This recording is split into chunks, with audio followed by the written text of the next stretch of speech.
Buenas tardes, mi nombre es Cristian Hurtado González del grado 4 del Colegio Pedagógico Dulce María. En el día de hoy les voy a explicar el análisis del lenguaje audiovisual de las tres películas llamativas que son Pulp Fiction, Pájaros de Verano y La Tierra y la Sombra. A continuación les voy a explicar la primera película, que es Pulp Fiction. Pulp Fiction, más conocida en Latinoamérica como Tiempos Violentos, significado en español, es una película dirigida por Quentin Tarantino, estrenada en el año 1994. Desde entonces, fue estrenada ahora en boca del 10 de septiembre de 1994, en que desde entonces se ha convertido en una película de culto y ha dejado una huella en la historia del cine a finales del siglo XX. La sinopsis se funda en el siguiente argumento, en que Vincent y Jules trabajan para Marcellus Wallace, un gángster que controla los negocios oscuros de la ciudad, pues entre ellos las apuestas, y pues entre ellos da que los dos matones tienen diferentes misiones para cumplir para Marcellus. La principal de ellas es recuperar un maletín misterioso. Como lo podemos ver allí, está el maletín misterioso, en el cual representa ese gran material con respecto al general de esa película. Pues sin ello, a lo largo de sus tareas, su destino se entrelaza con más de diversos personajes. La película Pulp Fiction apuesta por una estructura narrativa singular formada por un prólogo, 3 episodios y un epílogo. Esta estructura no sigue el orden cronológico, ya que da en los acontecimientos y que se utiliza un salto temporal y de dar una elipsis narrativa, ya que Pulp Fiction se sitúa en Los Ángeles, de dar una pareja discute en una cafetería sobre sus planes para el futuro. Poco a poco, pues entonces el diálogo revela que son dos delincuentes, de mujer de iniciar de inmediato o a dar un asalto en su cafetería. Paralelamente, Vincent y Jules da una misión de Vincent en que se entretiene a la esposa de Gangster Marcellus Wallace durante su ausencia, pues en ello los dos hombres se dirigen a recuperar un maletín que pertenece a Wallace y que está en el poder de los jóvenes Brett, Roger y Marvin. Y pues al llegar a ese apartamento en ese entonces, Jules invoca un pasaje bíblico que según él en la Biblia lo podemos encontrar en Ezequiel 25, capítulo 25 versículo 17, que se da un acto seguido y que puede dar a que puedan asesinar a Brett y a Roger. Butch es un boxeador a punto de retirarse, pues en un nightclub Wallace lo asomaba para dejarse derrotar en su última pelea.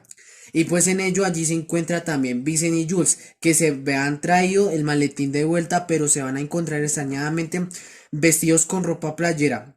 Y pues en ello, antes de retirarlo, Butch tiene un pequeño desencuentro con Vincent. Y pues al más tardar, y poco después de comprar esa heroína Lance, Vincent se presenta en casa de los Wallace para atender a Mia.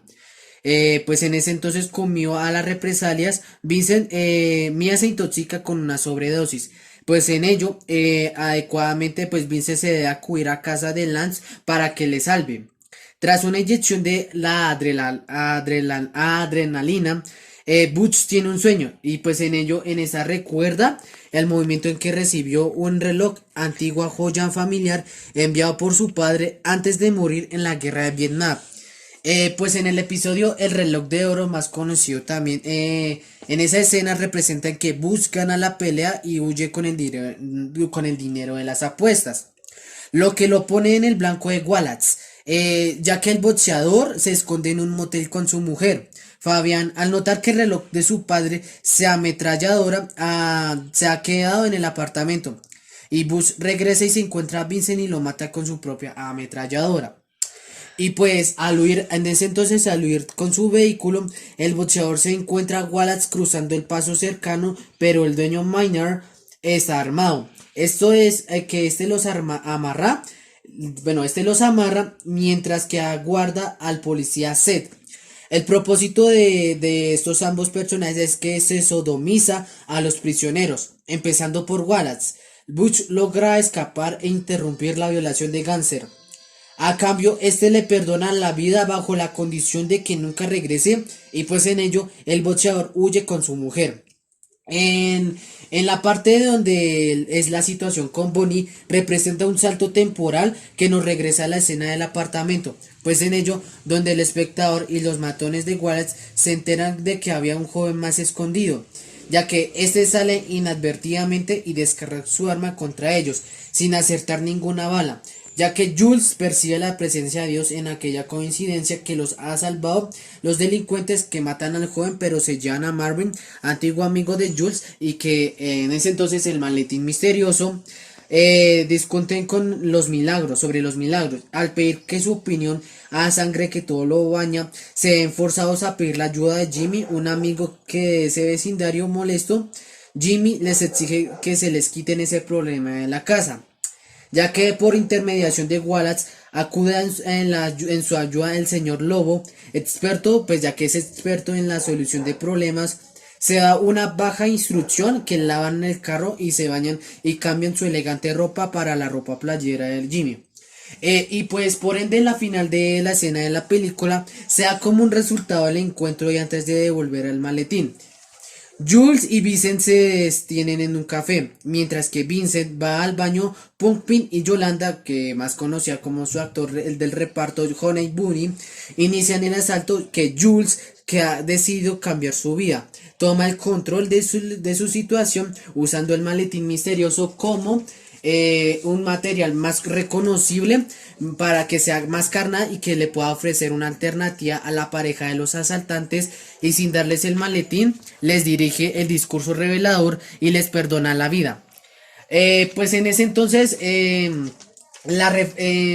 color que de esta película se podría llamar como una extravagancia para muchos de los lectores que lo puedan ver, ya que se puede encontrar esa condenada a una polémica interminable, dadas a sus numerosas incorrecciones políticas, ya que por su naturalidad, pues su naturaleza de esa película es el aparente punto de vista que nos presenta la cámara, que registra la cotidianidad de un mundo subterráneo, bueno,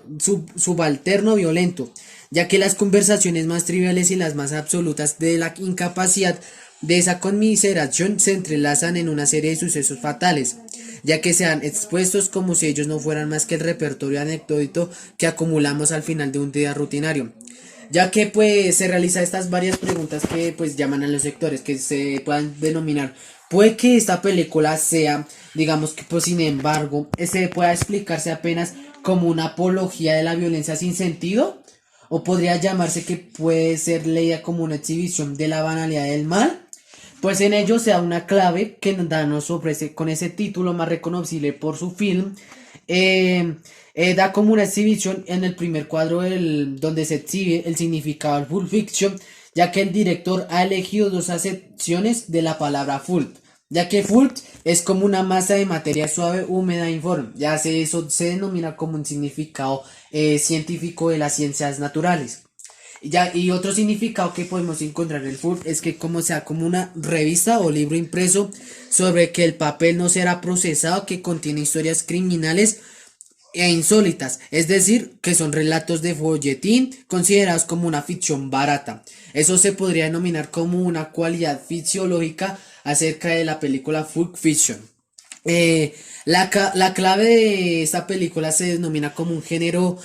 dramático al que asistiremos, ya que sea que una ficción se deambula entre el tráiler, la mirada en realidad desde la parodia. Por ello, la ironía de ese contraste entre los opuestos será un recurso en realidad que sea constante en el film. La cursilería atada en la banalidad del mal, la espiritualidad y el materialismo, la ética laboral del delincuente, pues que representa a su querido personaje, etcétera. Aunque en el resumen pues que hemos propuesto se han referido las acciones del film, ciertamente la significación que se construye o se completa en las conversaciones, en los códigos del vestimenta, en los derrocados y en los símbolos que se da por los acontecimientos a sus ocurridos en el siglo XX. Pues los días de cada conversación está poblada de metacrilatos, que son historias más allá de la historia, ya que los hay que son más variados de los tonos, y sobre un asalto exitoso, ya que en Europa y también en América da ese erotismo y esa sexualidad, ya que por ende de forma implícita sobre el pecado y el castigo, ya que representa esta película como una suerte de relatos que hace mítico en la medida que orientan e impulsan los personajes, dándole coraje para cometer las acciones más crueles o más estúpidas. Sometidos a la mirada paródica, estos relatos se muestran inconsistentes o ridículos, pero aún así son la energía que pone a los personajes en movimiento, ya que es la cosa humana que representa como esa naturaleza del hombre, que evoluciona de ese hombre, ya que ese gran relato que se estructura el discurso general gira en torno a Marcellus Wallace, sea una suerte de que sea patriarca, que es el cuyo rostro permanente culto hasta la segunda mitad del film. Desde ese punto de vista, pues, de fílmico, Wallace es el destinador de los personajes que como un dios asigna misiones y establece la recompensa o el castigo. Sabemos como que actúa por medio de los diálogos entre Vincent y Jules, sus ángeles de la muerte, pues en ello se va invocando en que la corrección de ese comportamiento respecto al código ético acepte representar tal como lo expresan sus advertencias hacia Vincent sobre la misión de Mia. Por su parte, Vincent es como el hombre profano, superfluo e irreflexivo, volcado sobre sí mismo, que cree que el pecado sería ceder a sus impulsos sexuales, cuando el pecado está en el descuido entre la vida de Mia, cuya pérdida que será pues su propia muerte, en la cual pues lastimosamente el ego en sus diferentes formas, en que es el orgullo, la soberbia, la necesidad del control, serían como la causa principal de esa caída de ese personaje principal, ya que la vida puede transcurrirse delicada e incontrolable, mostrando aleatoriamente la caída y la restauración de los pequeños fetiches cotidianos. Bueno, para dar cómo concurrir a este lenguaje corporal y lenguaje pues fisiológico de esta película, sus personajes principales son los siguientes. Su reparto representa en que Jules Binet es el matón al servicio de Marcellus Wallace, Vincent Vaga es el matón al servicio de Marcellus Wallace, y Marcellus Wallace es el gángster y es el jefe de la mafia de su sector. Mia Wallace es la esposa de Marcellus Wallace y Pumping es el asaltante pareja de Yolanda. Y Bonnie Bunny es la Yolanda es el asaltante más reconocible por su pareja con Pumping. Y Fabian es la pareja de Bush, Lance es el vendedor de drogas al servicio de Vincent, Jody es la mujer de Lance y Capitán Cons es el veterano de guerra en que le trae el reloj a Bush. Y pues como para punto de reflexión acerca de esa película, nos dice allí que Pulp Fiction es la película que cambió nuestra forma de ver al cine, ya que pues más reconocible por entonces, digamos como ese punto de reflexión acerca de esa crítica de esa película, se debe recalcar sobre que ese Pulp Fiction es más reconocible por sus actos más reconocibles durante el siglo XX, en que aproximadamente se reconoce como una película dramática y ficciológica. Bueno, nuestra siguiente película para identificar ese lenguaje audiovisual es Pájaros de Verano, que cuenta con una película escrita por Ciro Guerra el 2 de agosto del 2018 en Colombia, que cuenta con que en una comunidad guayú en la zona colombiana en la península de La Guajira, como se establece aquí en la imagen, Zaida, la persona principal, una adolescente de la respetada familia Pushaina, después de un año de encierro está lista para lo que en sus tradiciones, en su siguiente obligación es casarse. En una elaboración baile ceremonia, Rapayet Abu Shaibe se gana el derecho de pedir la mano de Zaida. Sin embargo, para Úrsula, la matriarca de los Pushaina, el clan al que pertenece Rapayet, no es digno de su hija. El joven insiste en que lo considere y ella finalmente accede al cambio de que le traiga 30 cabras, 20 reses, 2 mulas y por ende le traen 5 collares.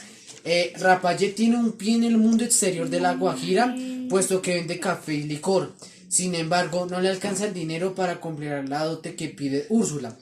ya que fue desesperado que Rapayet hace a conseguirles marihuana a unos hippies de los Estados Unidos, que vacacionan por ahí, puesto que tiene un tío que la cultiva. La demanda trasciende el grupo de hippies y pronto abarca a poderosos contrabandistas de Estados Unidos. Rapayet cumple con creces las condiciones de Úrsula, en las cuales se casa con Zaida y continúa la cada vez más exitosa operación del narcotráfico con el dinero que se proporciona a esta población colombiana de los Guayú, ya que a pesar de que Úrsula es es la guardiana de las tradiciones y mística de la comunidad. La ambición la lleva al volverse cómplice de su yerno. Eventualmente se juega un papel crucial y fundamental en que el color y el contraste de esta película es que da una nueva generación en que se vuelve cada vez más alejada de los códigos de honor de su pueblo y entrehundece a su vez por la adición, en lo que llevará una guerra mortal entre clanes socios y extranjeros que destruirán la fábrica social de los Guayú. Paros de verano describe los inicios del narcotráfico en Colombia, como lo describimos así. Se da una gran observación hace 4 décadas, pero no pretende solo documentar los hechos, sino que al estilo del director Ciro Guerra, según dice, que está narrada con un lirismo etnográfico que resalta los elementos míticos de una cultura indígena milenaria en conflicto con influencias contaminantes del exterior, en que cuenta con una historia que está dividida en 5 episodios, como un poema épico, hay un coro, como en las tragedias griegas que comentan los acontecimientos. Pero en este caso cuenta con un anciano ciego que recita versos donde enlista las transgresiones a los principios de los Guayú que llevarán a todos a la ruina. Antes de salir de su encierro previo a su ceremonia de iniciación, Úrsula le recuerda a Zaida que en familia dividida en abuela, madre, tío, sobrino y nieto, será Greider, el hermano de Zaida, quien ya creció con las ventajas del dinero fácil, encamará todos los vicios de su decadencia y la falta del respeto por sus tradiciones,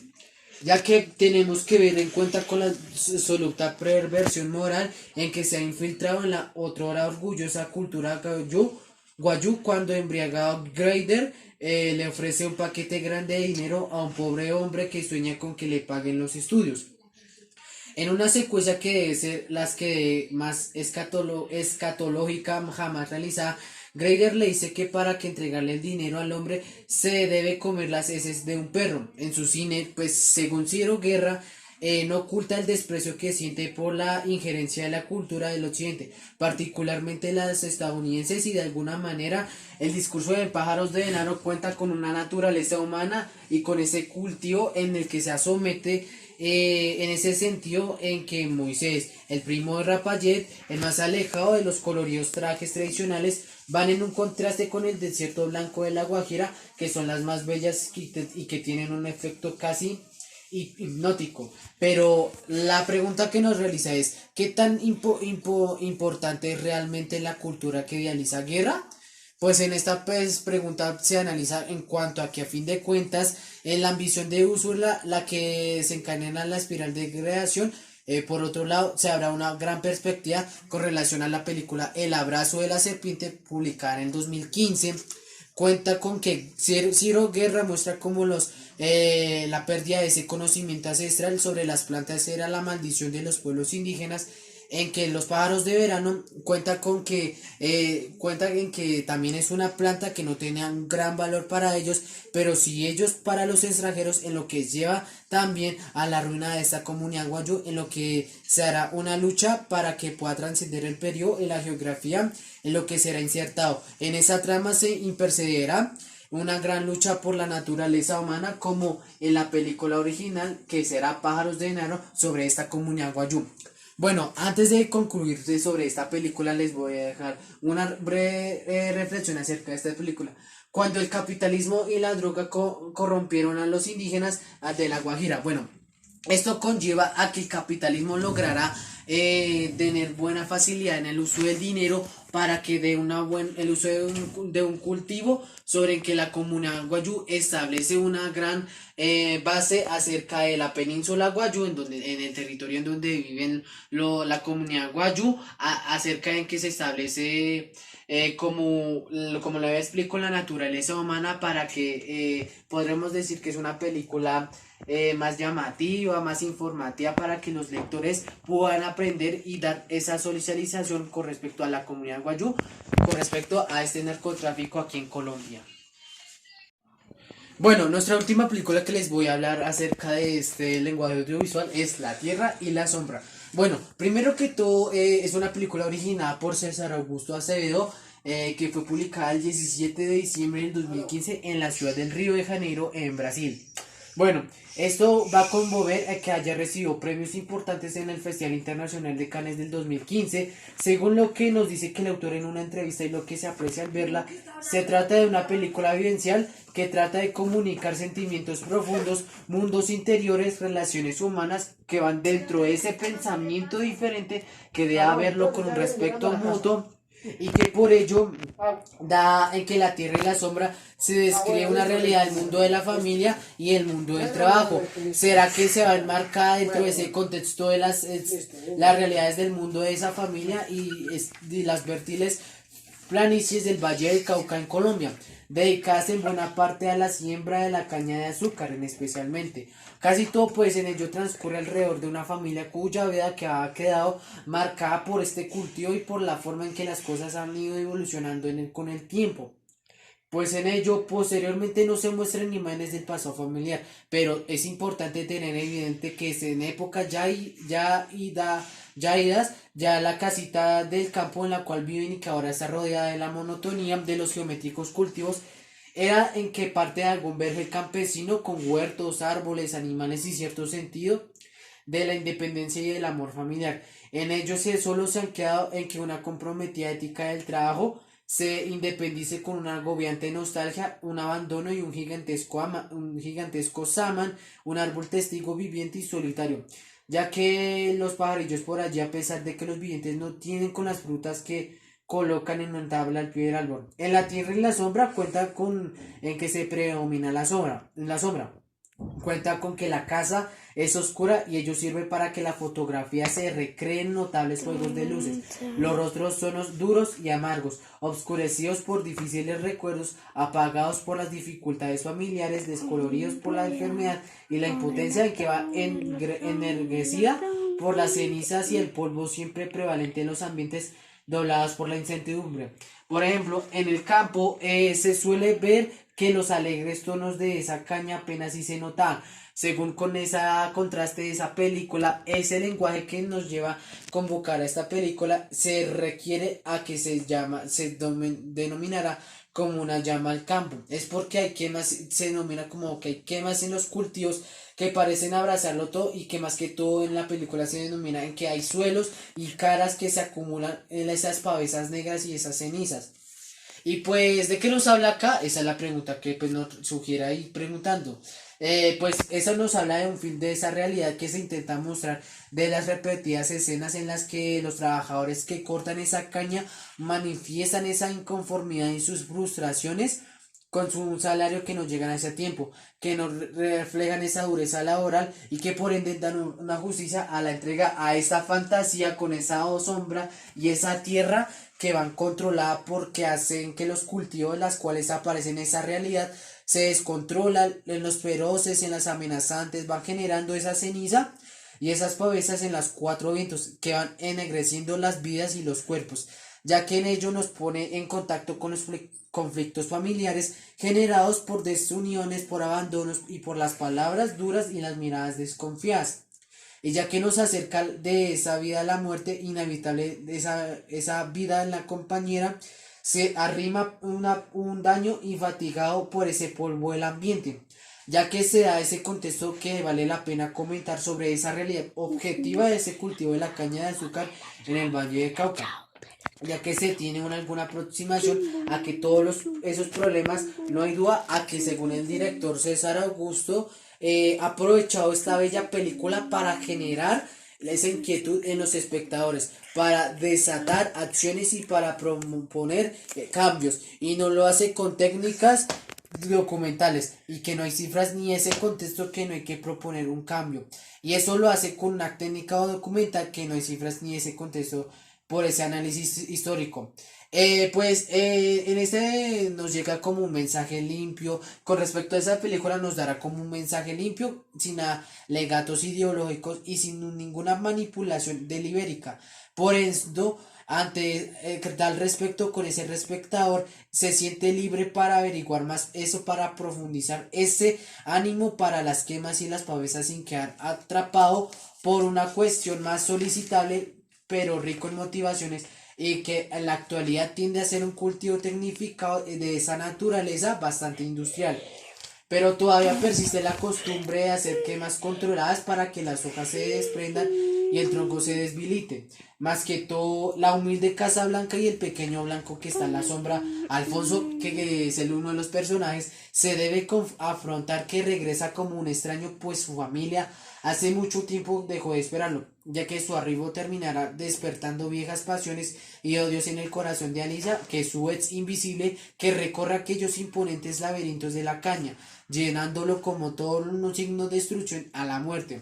ya que Alfonso, al comprender que toda su familia corre un gran riesgo, intentará acercarse a ellos antes como que la tierra y la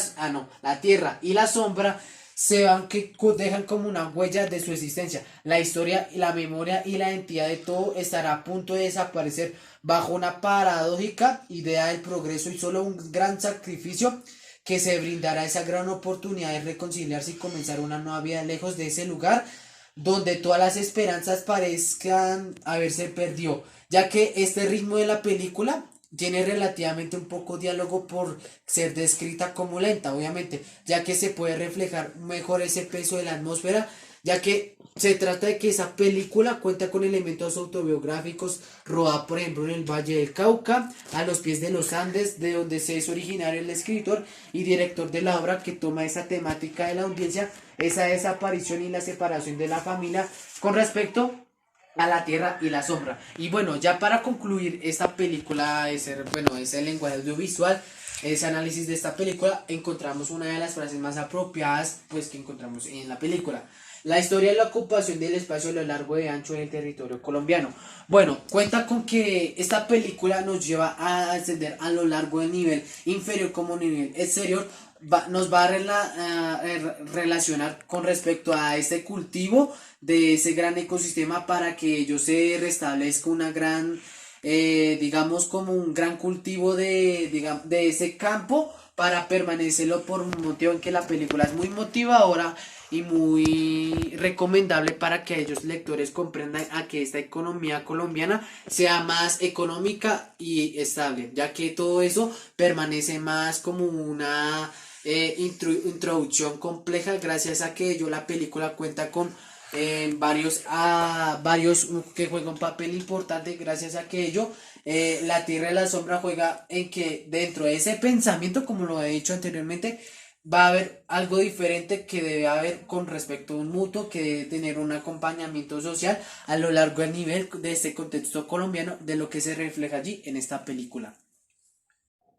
Bueno, nos recordemos que estas tres películas son de gran importancia para llamar mucho lo más atención a los lectores, ya que concuerdan con cada vez más a inferenciarse y analizar apropiadamente ese lenguaje audiovisual, ya que tenemos que reconocer ese color, ese gran objetivo con respecto a esas tres películas que son más llamativas a lo largo a nivel exterior como a nivel mundial en lo que estamos viviendo allí en el contexto de Colombia. Bueno chicos, eso ha sido todo por hoy. Recuerda no olvides suscribirte, no olvides darle like y recuerda numeral, quédate en casa. Hasta luego.